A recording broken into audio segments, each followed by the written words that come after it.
Tunisia, late 1942. The desert was breathing dust and heat. The war had dragged across continents, and here, under the burning African sun, the clatter of tanks was the sound of empire asserting itself. The German panzer divisions moved like predators, slow, deliberate, certain. Their armor was legend. To the men facing them, it felt as if the earth itself had grown teeth. The Americans were new to this kind of war. Their equipment was still catching up, their doctrines half borrowed from the British, their nerves raw. When the tanks appeared on the horizon that morning, shimmering through the waves of heat, every rifle on the line felt suddenly useless. Bullets struck steel and vanished. Machine guns spat bravado and achieved nothing. The desert swallowed hope as quickly as it swallowed sound. Then from a shallow ridge, a single soldier knelt. In his hands was something unfamiliar, a tube longer than a man's arm, painted the dull green of secrecy. He rested it on his shoulder, squinted and waited. A fellow soldier muttered, "What the hell is that thing?" The man didn't answer. He exhaled, pulled the trigger, and a streak of fire cut the air. The rocket hit a panzer at 40 yards. The explosion was not enormous, but it was intimate, a punch of light and smoke. A heartbeat later, the tank stopped. Its turret sagged as if confused. Then came the plume of black smoke curling upward, marking a point in history that few noticed at first. The crew inside never climbed out. The Americans on the line froze, not in fear this time but disbelief. They had just watched a handheld weapon destroy a German tank. No one cheered. There was no time for that. But among the witnesses, a quiet realization took hold. The age of invincible armor had just cracked. That was the first time the bazooka was fired in anger. The weapon had no elegant birth. It was crude, unpredictable, and barely tested. Yet on that afternoon in Tunisia, it became a message that science, not size, would dictate the next phase of war. Only months earlier, far from this desert, the story had begun in an entirely different climate. Maryland, May 1942. Aberdeen Proving Ground. Morning mist hung over the field like breath. Rows of officers stood with clipboards and cigarettes, squinting toward a small clearing where two engineers prepared an experiment that looked almost ridiculous. A long metal tube, an improvised sight, and a rocket the size of a man's forearm. One of the observers whispered, "That can't work." Another laughed quietly. The idea that a soldier could shoulder fire an anti-tank weapon seemed absurd, almost comic. But the man in charge, Colonel Leslie Skinner, believed otherwise. He had spent months urging the army to take this experiment seriously. "If it works," he'd said, "it changes everything." The two scientists, Edward Ewell and Clarence Hickman, had built the prototype in desperation. They lacked funding, proper materials, and time. They used plumbing tubes, scrap metal, and whatever rocket motors they could salvage from earlier experiments. Ewell once admitted, "We built it in the courtyard behind the lab, hoping no one would complain about the noise." Now, standing under the skeptical gaze of officers, they prepared for the first official test. The rocket was loaded, the target, a decommissioned tank hull, waited 100 yards away. Hickman gave a small nod. The trigger clicked. A flame burst from the tube and the rocket screamed forward. It struck the target dead center. The armor split, peeling outward like the lid of a can. For a moment, no one moved. Then Skinner turned, grinning slightly. "Gentlemen," he said, "you just saw the birth of the bazooka." The name came later, borrowed from a comedian's odd musical horn, because the weapon, too, made a strange sound. But behind the humor was something deadly serious. The United States had just invented the first truly portable anti-tank rocket launcher. The simplicity was genius. A tube. A rocket. A man. That was all it took to equalize a battlefield that had been ruled by armor. For centuries, the logic of war had been clear. Thicker metal meant greater safety. Now, with one invention, that logic had inverted. The army moved quickly. By summer 1942, production began. The M1A1 rocket launcher, the bazooka, was issued to infantry units shipping out to North Africa. Most soldiers had no idea what it was. Some doubted it would even fire. Others feared it would backfire.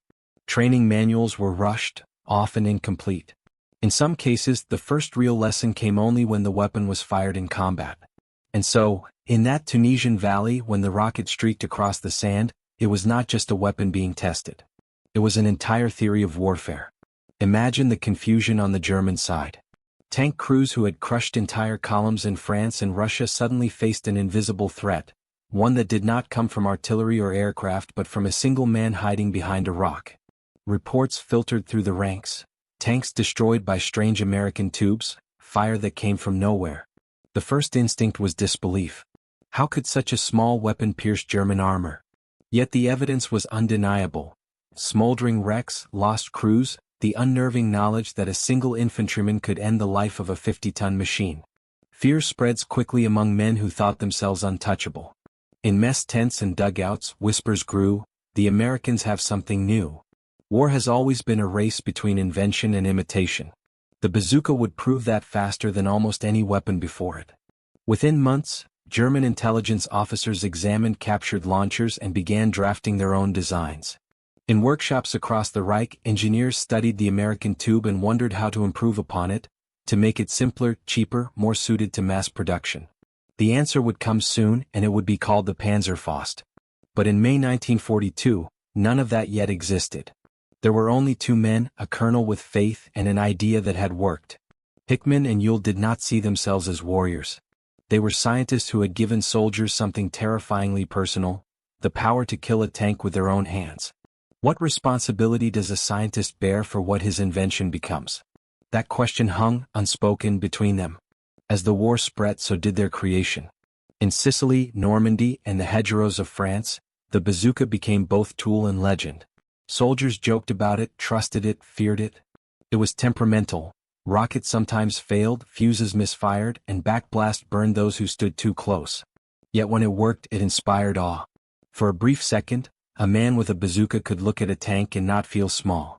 Back home, the newspapers romanticized it. They called it the little giant killer. Photographs of smiling soldiers with tubes on their shoulders became symbols of American ingenuity. The underdog spirit turned mechanical. Politicians loved it. Generals admired it. The public saw it as proof that the American mind could outthink the brute force of totalitarian machines. But on the battlefields, reality was harsher. The weapon that gave hope also demanded courage of the most reckless kind. To hit a tank, a soldier had to be close, often within 50 yards. Too far, and the rocket lost accuracy.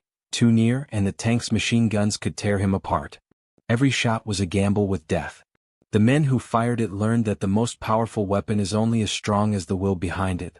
Still, the balance had shifted. The German high command recognized it instantly. Armored doctrine had depended on psychological superiority, the enemy's belief that nothing could stop the tanks. The bazooka cracked that illusion. Once belief falters, metal follows. By late 1943, copies and variations began to appear. The German engineers worked feverishly to design a counter-weapon, not just to neutralize the threat, but to reclaim the narrative of fear. Their answer, the Panzerfaust, would be brutal in its simplicity, a single-shot, disposable launcher that could be built by unskilled laborers. It was, in many ways, the mirror image of the bazooka. American innovation reflected through the desperation of a cornered regime. But that is another chapter. The question that lingers is not how the bazooka worked, but why it existed at all. What does it say about us that the greatest bursts of creativity so often come from the need to destroy? Is the line between invention and annihilation thinner than we admit? The men who built it might have called it progress. The men who faced it called it terror. And yet, the same human hands guided both. When the first report from Tunisia reached the War Department, it was brief. Enemy tank disabled by rocket launcher. Weapon effective. Just 6 words of bureaucratic calm to describe the moment when history tilted. If you listen closely to the story of the bazooka, you can almost hear the heartbeat of the 20th century, quick, mechanical, curious, and unafraid of consequence. This is not just a story about a weapon. It is the story of how knowledge, once unleashed, refuses to stay in one pair of hands. If you've been drawn in by this journey, by the cold spark where science and fear meet, consider joining us here. Subscribe, stay close. In the next part, we return to the laboratories and the minds that forged this weapon of paradox. Born in intellect, perfected in chaos. Because the war of ideas was only beginning. In the summer of 1942, the weapon that had once been a scientist's backyard experiment began its quiet march through the machinery of war. Crates stamped with the words rocket launcher, M1A1, left American ports under secrecy, bound for the front lines of North Africa. Inside each box lay a new equation: a soldier, a tube, a rocket, a formula that would soon alter the shape of fear itself. The first units to receive them were skeptical. The bazooka looked fragile, almost homemade. Some officers dismissed it as a gimmick. Others, less arrogant, recognized its potential the moment they saw the test films. Steel armor split apart, the blast clean and final. The idea of giving that power to every infantry squad seemed radical. But war accelerates radical ideas. The army needed every edge it could get. By November, hundreds of launchers had reached Tunisia. They arrived without fanfare, handed out with minimal instruction. Soldiers learned through instinct, through trial and error. A few were burned, some wounded, a handful killed by misfires. Yet as the dust settled, something undeniable emerged. It worked. Reports began to flow back from the front lines. Rocket penetrated side armor at 40 yards. Panzer destroyed with single round. Crew did not escape. These sentences, short and cold, carried the weight of a new truth: the tank was no longer untouchable. For the Americans it was validation. For the Germans it was blasphemy. At first, the Wehrmacht refused to believe the reports. Captured documents from American supply depots confirmed the weapon's existence, but German engineers remained skeptical. They had spent years perfecting their armor, refining it through endless campaigns across Europe. The notion that a man with a shoulder-fired tube could neutralize that effort felt like an insult to their entire doctrine. But the battlefield does not honor pride. In the months that followed, evidence piled up. Field photographs showed holes burned clean through the flanks of Panzer III and IV tanks. Intelligence officers recovered fragments of rockets, their conical warheads designed to focus explosive energy into a narrow jet capable of melting through steel. It was a principle known as the shaped charge, a concept understood in theory by German scientists, but never yet mastered at scale. And so, in Berlin, meetings began to take place behind closed doors. Engineers from firms like Hazig and Dynamit Nobel were summoned. They were handed reports, sketches, fragments, and orders. Replicate this. Improve it. Make it ours. While the laboratories of Germany began their feverish imitation, in America the bazooka continued to evolve. The early models were imperfect, heavy, fragile, and prone to malfunction. The batteries that ignited the rockets often failed in cold weather, a dangerous flaw for soldiers destined for Europe. Designers went back to their blueprints, refining the ignition system, the trigger, the wiring. The M9 version soon replaced the M1A1, lighter, sturdier, and more reliable. With each improvement, the weapon spread further. By 1943, it was in the hands of nearly every U.S. infantry unit across multiple theaters: North Africa, Italy, the Pacific. In the jungles of the Pacific Islands, Marines used it not against tanks but against bunkers and caves, finding that its explosive force could rip open hardened positions as easily as armor. In Europe, it became the infantry's silent prayer, the equalizer against an enemy machine they could neither outrun nor overpower. But genius has consequences. The more effective the bazooka became, the more determined Germany grew to mirror it. The German engineers who studied the captured launchers saw an opportunity.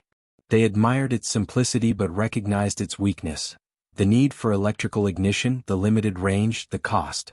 Germany's resources were shrinking. The war economy was bleeding. If they were to compete, they needed a design even simpler, something that a young recruit or even a civilian militia member could use without training. In the spring of 1943, under pressure from the Wehrmacht High Command, the concept that would become the Panzerfaust began to take shape. It would not copy the bazooka's rocket-in-tube design. Instead, it would invert the logic. A disposable launcher, preloaded with a single rocket, to be thrown away after firing. No electrical components, no maintenance, no complexity. A soldier could fire it once and discard it like striking a match.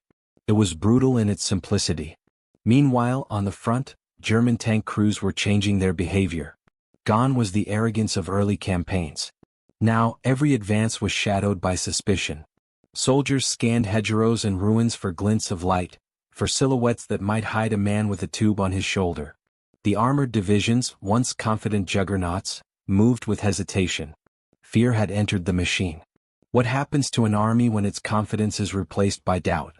What happens to a doctrine when the myth of invulnerability collapses? By the end of 1943, the bazooka had become both weapon and legend.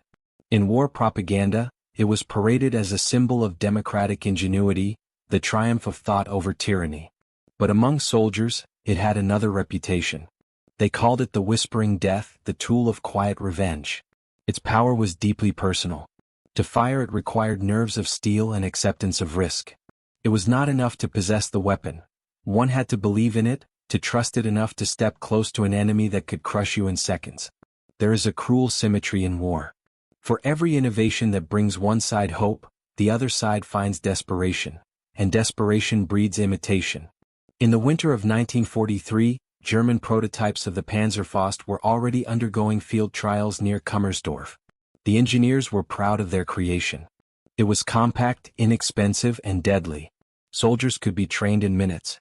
The weapon fired a shape-charged grenade on a simple recoilless principle, the blast propelling the warhead forward while ejecting gases backward, neutralizing recoil. When the first Panzerfausts reached the Eastern Front, Soviet tank crews were the first to feel their sting. The effect was horrific. Entire turrets blown off, armor plates bent like paper. The Germans had not only caught up, in some ways they had surpassed their teachers. Back in the West, American troops began encountering their own reflection in enemy hands. The bazooka spirit had been mirrored, twisted, and returned to the battlefield. For the men who had carried it first, there was something eerie in seeing the same idea staring back at them from the other side of the line. In this exchange of ideas and deaths, the line between genius and madness blurred. Could the men at Aberdeen have imagined this? That their experiment, born of curiosity and necessity, would ignite an arms race measured not in years but in months? Every new weapon is a story of acceleration. The bazooka's journey from an engineer's sketch to a global phenomenon took less than 18 months. Never before had an invention traveled so quickly from backyard to battlefield, from prototype to imitation. The world had entered a new rhythm, the rhythm of industrial imagination fueled by fear. As 1944 approached, the bazooka was no longer a novelty. It was an institution. Allied soldiers trained with it, trusted it, modified it. Yet even as they used it, they faced a grim truth. The enemy had learned from them. In the ruins of Stalingrad and the forests of Eastern Europe, German infantry armed with Panzerfausts turned their own invention back against them. The hunter had become the hunted. In a strange, almost poetic way, both sides had achieved the same thing. They had democratized destruction. Power that once belonged to tanks and artillery now rested in the hands of individuals. The battlefield had been leveled, not by diplomacy, not by mercy, but by design. The scientists who had once stood in that quiet field at Aberdeen could never have foreseen the scale of what they unleashed. They believed they were giving soldiers a chance, a defense against overwhelming odds. But technology does not belong to its inventors once it leaves the lab. It belongs to whoever can build it faster, cheaper, and with fewer questions. By the time the Panzerfaust appeared in Normandy in 1944, the cycle was complete. The American weapon had inspired its German counterpart, and both were now reshaping the future of warfare. The tank, once the symbol of modern invincibility, had been dethroned by tubes of metal that could fit in a single crate. The irony was sharp. In trying to protect men from tanks, science had made the battlefield even more lethal for everyone. What does victory mean when every breakthrough ensures that the next war will begin at a higher level of destruction? As we look back, it's tempting to marvel at the ingenuity, the quick thinking, the technical brilliance, the courage. But underneath it all lies a quieter question. At what point does progress stop being progress? The bazooka and the Panzerfaust were not opposites. They were twins, born from the same impulse, the human refusal to be powerless. And that, perhaps, is the most dangerous impulse of all. If you're still with us and you find yourself drawn to these intersections of invention and consequence, stay close. Subscribe, share your thoughts. Do you think the creators of such weapons should feel pride or guilt? Let us know. Because in the next chapter, the story turns darker, when the weapon that leveled the battlefield begins to level cities, and the line between genius and horror finally disappears. By early 1944, the front lines of Europe had become a graveyard of doctrines. The German army, once certain of its armored supremacy, now found itself trapped in a new paradox. Its tanks, once symbols of unstoppable force, were hunted by men who carried nothing more than a tube and courage. In ruined villages from Ukraine to Poland, from the outskirts of Minsk to the forests near Smolensk, the weapon born from imitation began to rewrite the rules. The Panzerfaust, armor fist, had arrived. Crude, disposable, and deadly, it was as if Germany had distilled its desperation into metal. Each launcher was a single promise. One shot, one chance, one flash of fire. The first mass shipments left the factories of Hazig and Leipzig in the spring of that year. The Reich's propaganda called it a weapon for the people. Posters showed smiling soldiers holding the launcher across their chests like a symbol of hope. But beneath the optimism was fear, the recognition that Germany could no longer rely on its tanks to dominate. Now, it needed its infantry to defend the homeland street by street, window by window. Training was minimal. In some cases, factory workers and teenagers were handed a Panzerfaust, given 5 minutes of instruction and sent to the front. Aim low, their officers told them. Fire when you see the whites of the tank's tracks. The simplicity was terrifyingly effective. The Panzerfaust did not need precision engineering. It was cheap to build, easy to use, and required almost no maintenance. Unlike the bazooka, it didn't rely on batteries or complex ignition systems. A simple mechanical trigger was enough to unleash a shape-charge warhead capable of burning through 8 inches of steel. In the ruins of Warsaw, Soviet tank crews learned quickly to fear the narrow alleys and shattered walls. A boy could destroy a tank if he dared to stand his ground long enough. The German High Command called it Volkswaffe, the people's weapon. But the truth was harsher. It was the weapon of the desperate, a tool of survival handed to those with nothing left to lose. The bazooka had been born from curiosity and optimism. The Panzerfaust was born from fear. As the Eastern Front collapsed, factories worked around the clock. Thousands of launchers rolled off the lines each week. Germany was running out of fuel, out of tanks, out of options. But it was not out of ingenuity. Each new version of the Panzerfaust extended its range, refined its warhead, simplified its use. By the time Allied forces landed in Normandy, hundreds of thousands had been produced. On June 6, 1944, as American, British, and Canadian troops stormed the beaches, some German defenders waited not with machine guns or artillery, but with these small hollow tubes, their last answer to overwhelming power. A single man hidden among the rubble could destroy a tank worth millions. That summer the paradox deepened. Across the battlefields of Europe, American soldiers carried bazookas, and German soldiers carried Panzerfausts. The same idea mirrored on both sides. In fields and forests, men who had never met faced each other through the lens of shared invention. Two nations, two ideologies, united by the same logic of necessity. The confrontation was almost poetic, and entirely tragic. American tank crews began reporting new threats. Infantry with rockets at close range, the reports said. Armor penetrated from 10 meters. What they didn't know was that the weapon killing them had roots in their own country, born in a Maryland courtyard just 2 years earlier. How quickly does an idea travel when carried by fear? By autumn, the Panzerfaust had become Germany's most distributed weapon. Even as the Allies advanced, they met resistance more tenacious and unpredictable than ever. Every street corner, every ruined building could hide a man with one of those short tubes. In Aachen, in the hedgerows of Normandy, and in the frozen fields of the Ardennes, the Panzerfaust changed the nature of combat. Tanks, once the spearhead of attack, became cautious, even timid. Crews advanced behind infantry screens or waited for air support. The myth of the unstoppable tank was gone. What began as science had become psychology. For Allied infantry, every step forward meant searching for the glint of a warhead, the flicker of a flame. For German soldiers, firing a Panzerfaust meant embracing a suicide mission. The weapon's backblast could kill the shooter if used carelessly. Its short range forced them dangerously close to the enemy. But the calculus of desperation made risk irrelevant. War had distilled itself into its purest, cruelest form. One man, one weapon, one instant. In Berlin, the Ministry of Propaganda turned the Panzerfaust into legend. Newsreels showed heroic footage of soldiers destroying tanks, each explosion edited into a symbol of national defiance. But behind the reels lay ruins. Germany's cities were collapsing, its people starving, its armies retreating. The Panzerfaust was no longer a miracle, it was a crutch. In the quiet of Allied planning rooms, analysts studied captured examples of the weapon. They marveled at its simplicity. It was cheaper to make than a hand grenade, required no special training, and could be carried in bulk. It was, as one officer remarked, a machine for the masses. The phrase was not meant as praise. It was a warning. The age of industrialized warfare had reached its most intimate stage. The same factories that once built precision tanks were now building single-use death, stamped out by the thousands. And soon, both sides would realize that once such weapons exist, they cannot be forgotten. In December 1944, during the Battle of the Bulge, the symmetry reached its grim perfection. Snow fell on the Ardennes forests as American and German patrols moved through the same terrain, both armed with weapons born of the same idea.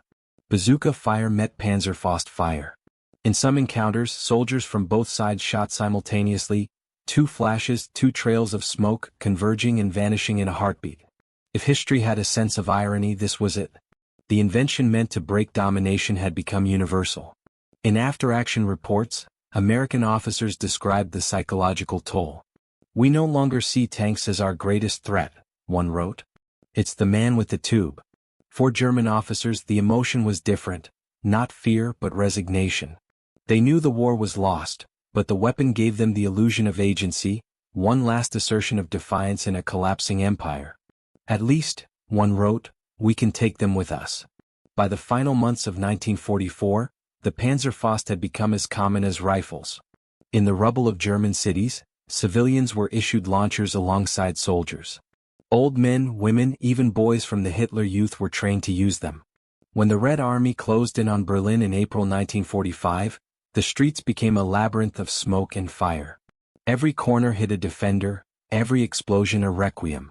Tanks burned on Unter den Linden, on Wilhelmstrasse, on the very steps of the Reich Chancellery. The Soviets, shocked by the resistance, called it the City of the Fists. The fists were Panzerfausts. The weapon that began as a copy had outlived the empire that built it. In those final weeks, as the Third Reich imploded, more than 6 million Panzerfausts had been produced. Most were never fired. They lay stacked in warehouses, symbols of a faith that had run out of time. The idea had triumphed even as the nation that birthed it died. After the surrender, Allied engineers gathered samples of every version. They studied them, documented them, and quietly took notes.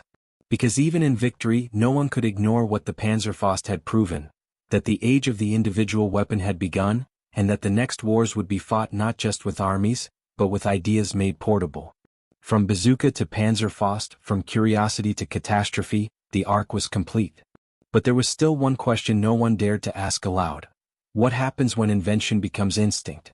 When the act of creating destruction becomes as natural as breathing? The scientists who survived the war carried that question with them. Some returned to academia, others joined new military projects. Their knowledge did not vanish, it evolved. Within years, the lessons learned from these crude tubes would inspire new generations of rocket weapons, from recoilless rifles to anti-tank missiles. The bazooka had opened a door that no one could close. In America, the weapon became a symbol of triumph. In Germany, it became a ghost, a relic of desperation. In the world beyond, it became a blueprint. Every modern soldier today, aiming a portable rocket launcher, stands in the shadow of that first test at Aberdeen, and that first explosion in Tunisia. History has a way of folding in on itself, turning progress into repetition. The bazooka and the Panzerfaust, teacher and student, mirror and reflection, together define the moment when humanity realized that no armor is eternal. If you've followed the story this far, you've seen how invention travels faster than conscience. Stay with us. Subscribe if you haven't, and tell us, do you think progress is still worth its price when it comes wrapped in smoke and silence? Because in the next part, the story will leave the battlefield and enter the minds of those who made it, the scientists, the soldiers, and the witnesses who struggled to understand what they had done. The war would end. But the idea of the bazooka would not. When the guns finally fell silent in May 1945, Europe was unrecognizable. Cities were skeletons of steel and stone. Empires had burned themselves out. The war that began with tanks thundering across borders had ended with children carrying rocket launchers through rubble. In the ruins of Berlin, Allied soldiers sifted through the debris of a broken world. Among the papers, plans, and prototypes, they found the evidence of Germany's feverish last days, crates of unused Panzerfausts, experimental rockets, and sketches for even more terrifying weapons that never saw completion. Some were packed away for study. Others were quietly destroyed. But nothing that powerful truly disappears.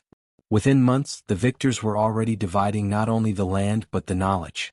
Engineers, scientists, and technicians who had worked for the Reich were now commodities in a new kind of war, one that had no front lines yet, but would soon stretch across the globe.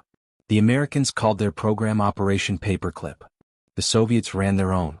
Both sides knew that the next war would not wait. And in that silent scramble for minds, the legacy of the bazooka and the Panzerfaust lived on. The technology that had once turned men into tank hunters became the foundation for something larger, a philosophy of warfare. Portability, simplicity, individual power. In American laboratories, engineers studied the captured Panzerfaust with fascination. They noted its recoil-less principle, its disposable design, its ease of production. From those lessons came the next generation. The Super Bazooka, the M20, and later the recoilless rifles that would define post-war combat. Each new model promised refinement, safety, range. Each one carried the same echo: a man, a tube, and a single moment of irreversible decision. Across the Iron Curtain, Soviet engineers did the same. Their result would become the RPG-2, and later the RPG-7, weapons that would outlive the men who designed them, appearing in every conflict from Vietnam to Afghanistan, from Africa to the Middle East. In the new age of ideology, the bazooka's descendants became the language of rebellion. Guerrillas, partisans, militias, all could now challenge machines once reserved for superpowers. The scale of war had shrunk, but its reach had grown.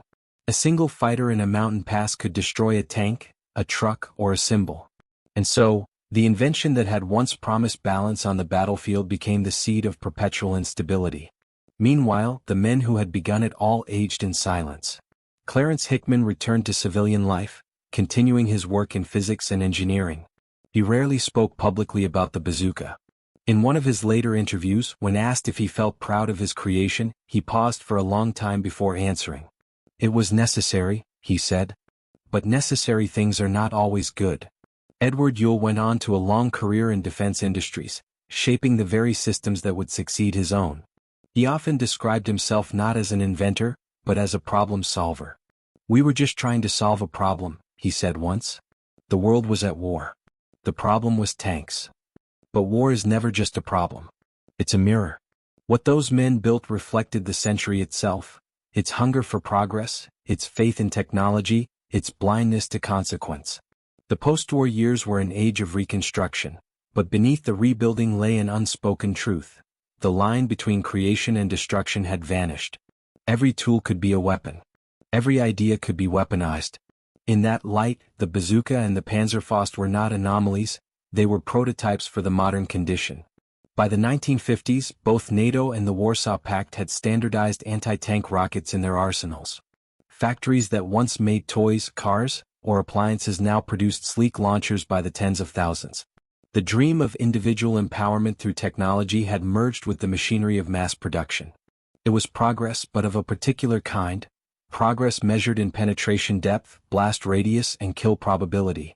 The world was learning to speak the language of efficiency. In training fields from Alabama to Siberia, young soldiers fired rockets into hulks of obsolete tanks, their explosions echoing the lessons of a decade earlier. Instructors quoted the same principles: aim low, fire steady, trust the weapon. None of them spoke about where those principles came from, about the two men in a Maryland courtyard who first dared to test a rocket in the air. History, when it moves fast enough, forgets its origins. By the 1960s, the bazooka itself had been replaced, improved upon, surpassed. But the idea that smallness could defeat might had escaped containment. It was no longer just military doctrine, it was ideology. Insurgents across Asia and Africa carried rocket launchers as symbols of resistance. To the superpowers that had birthed them, it was an uncomfortable irony. The tools of dominance had become instruments of revolt. In Vietnam, American tanks burned under the fire of Soviet-made RPGs. In Afghanistan, Soviet armor met the same fate at the hands of guerrillas armed with Western rockets. The pattern repeated, decade after decade, each side arming the other's enemies, each invention finding new life in unfamiliar hands. The bazooka had been designed to save soldiers from the tyranny of machines. It had ended up proving that machines alone could never save them.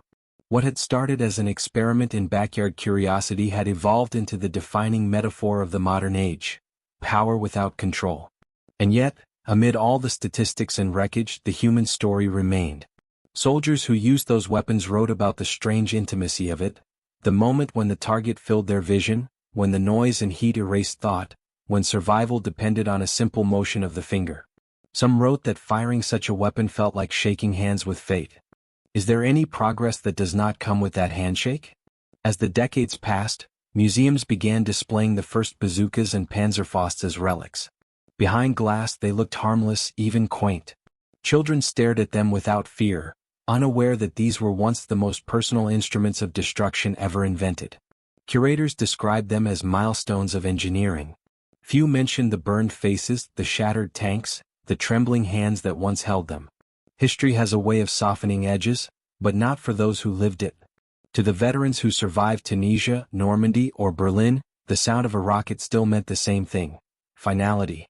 In old age, some of them spoke of the bazooka not as a weapon but as a paradox. One veteran said, "It gave us hope because it worked. But it also made us afraid because it worked too well." That sentence could have been written for the entire century. In the Cold War, as nations armed themselves with ever more advanced weapons, the logic of the bazooka lingered. Make it smaller. Make it faster. Make it something one man can use to change everything. From shoulder-fired rockets to portable missiles, from battlefields to city streets, the evolution continued. Technology no longer needed armies to wage war, it needed only access. And so the legacy of Aberdeen and Leipzig, of two weapons born in opposite worlds, became universal. Every time a rocket flares in the night, every time a tank burns in some distant conflict, the lineage is visible.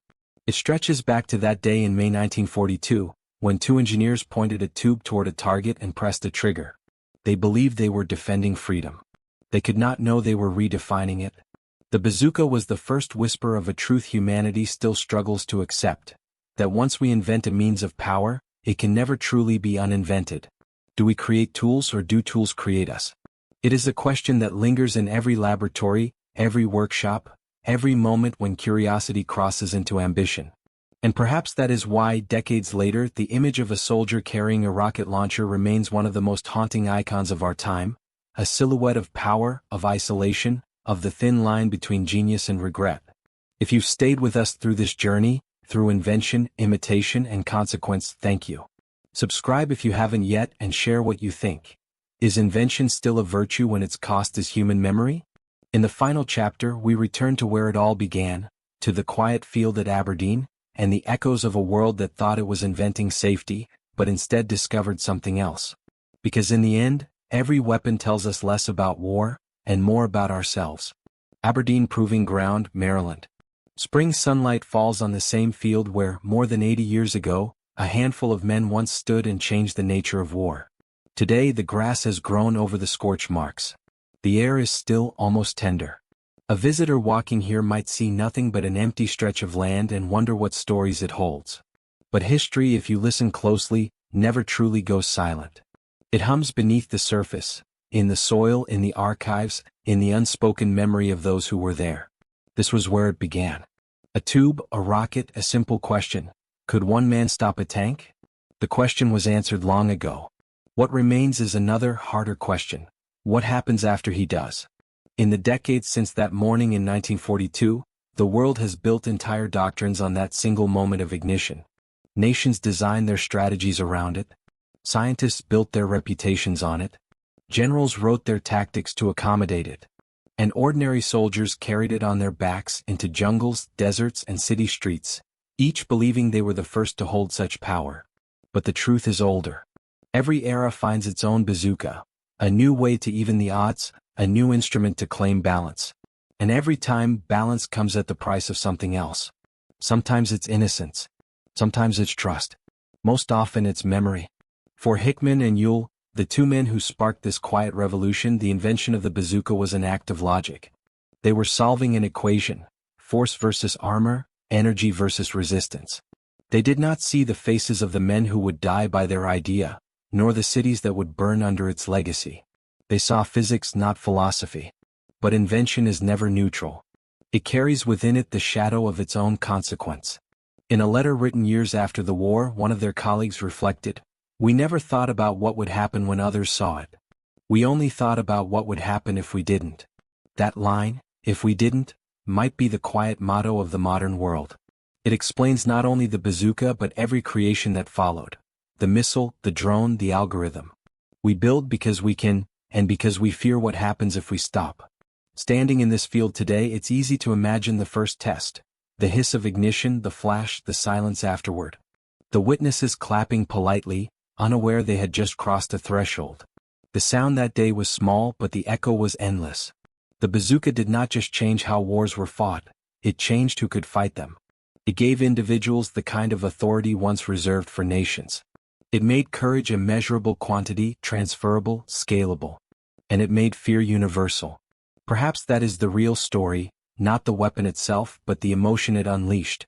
In Tunisia, fear took the shape of a German tank burning under the desert sun. In Berlin, it looked like a boy with a Panzerfaust facing a Soviet column.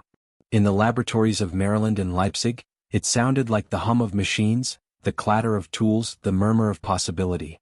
Fear has many faces but one origin, the belief that we can control what we create.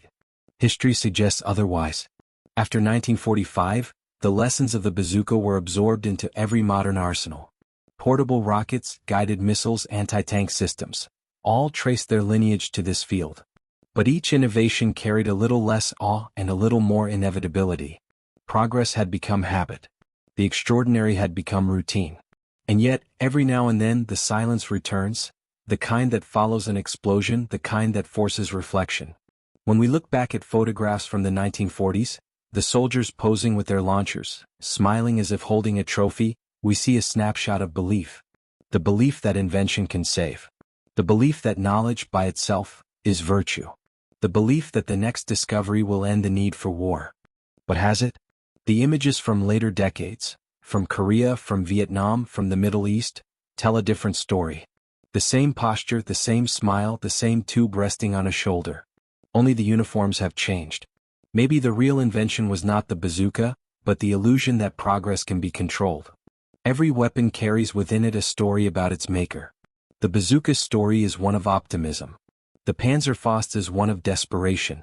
Together they form a mirror, two sides of the same human impulse. To create. To survive. To dominate. To fear. And perhaps, deep down, to be remembered. When the Germans copied the bazooka, they did so out of necessity. When others copied the Panzerfaust, they did it out of admiration. The cycle was complete. In the end, every nation became both teacher and student in the art of destruction. Today modern launchers weigh less, aim truer and kill faster. The science has improved. The meaning has not. Somewhere, right now, a soldier in another war kneels, shoulders a launcher, and exhales before pulling the trigger, just as that first man did in Tunisia. He does not think about history. He thinks about survival. And the weapon in his hands does not think at all. That is the quiet horror of progress. It outlives understanding. In the archives of the US Army, a photograph remains from that first test at Aberdeen. A handful of men stand beside a crude launcher, smiling. Behind them, a wrecked tank smolders in the background. The caption reads simply, "Successful trial, May 1942. There is no hint of what followed. No mention of the millions of rockets that would descend from that single prototype. No mention of the nations that would rise and fall because of it. No mention of the lives measured, not in years, but in seconds between the pull of a trigger and the sound of impact. History records the facts, not the silences between them. But if you pause long enough, those silences speak. They tell of the scientists who dreamed, the soldiers who obeyed, the enemies who feared, and the generations who inherited both the brilliance and the burden. The bazooka was never just a weapon. It was a mirror held up to civilization, showing us not who we are in war but who we become afterward. In that sense, its echo is still with us. Every time a new invention promises to change everything, every time curiosity tempts us past the edge of caution, we stand again on this field, holding that same invisible tube, aiming at the future. Do we fire? Or do we finally learn? Maybe the answer lies not in the past but in our willingness to remember it. Because the story of the bazooka is not about destruction. It's about choice. About the moment before ignition. The breath, the pause, the decision to continue or to stop. That moment belongs to us. It always has. If this story has made you reflect, stay with us. Subscribe, share your thoughts below. Do you believe humanity can ever invent without consequence? Or is consequence the price of being human? As the camera fades on the quiet field of Aberdeen, the light begins to fall, long and golden. The wind moves through the grass. The test site is empty again but not forgotten. In that emptiness lies everything: genius, fear, and the endless hum of invention that refuses to die. The world turns, the future waits, and the silence holds its breath.